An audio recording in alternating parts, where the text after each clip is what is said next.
scalp detox steps, take 5 mark. Hi, I'm Helen Reavey, founder of Act+Acre. Too fast.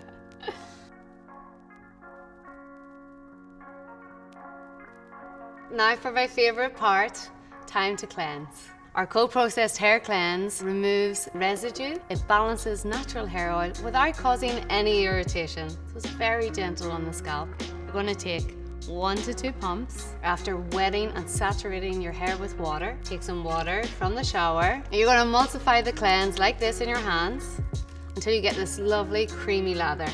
Now you're going to start at the back. Very different approach, and the reason why is because usually we miss this whole area and that can cause scalp irritations. You're going to go in here and massage gently into the nape of the neck. You're going to work your way up to the crown area like so. Now I'm going to add 1 to 2 more pumps. Now in at the top.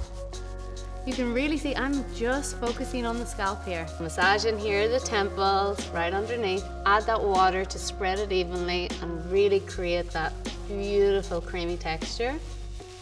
Now you're going to rinse it out, and as you rinse out, the beautiful creamy foam will rinse out through the hair, picking up any dirt or pollution and washing the ends. Just focus on the scalp, and I promise you, your hair and your scalp will feel the best it's ever felt.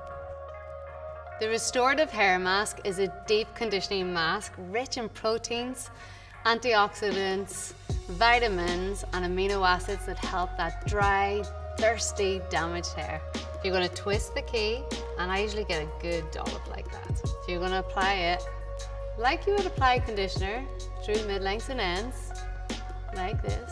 It's a perfect amount of protein, moisture to help really balance the hair, help restore the hair to its natural state, really work it into the hair. And what I usually do is a little bit at the end, just like that, and just lightly run over the top. I don't want it to be too thick on top, but it is so lightweight, so don't worry about using too much. So once you've massaged it all the way through, you're going to leave it in anywhere between 10 and 20 minutes if you're leaving it as a hair mask. If you're using it in replacement of your conditioner, 1 to 2 minutes is perfect because it does work instantly. And then you're going to rinse off, and you're going to have a most incredibly hydrated hair. This is the finished look. My hair feels hydrated. I've got so much volume in my roots, the shine. My scalp feels so hydrated, it feels so clean, and my hair actually feels like super lightweight. I can get my fingers through it. It just feels amazing.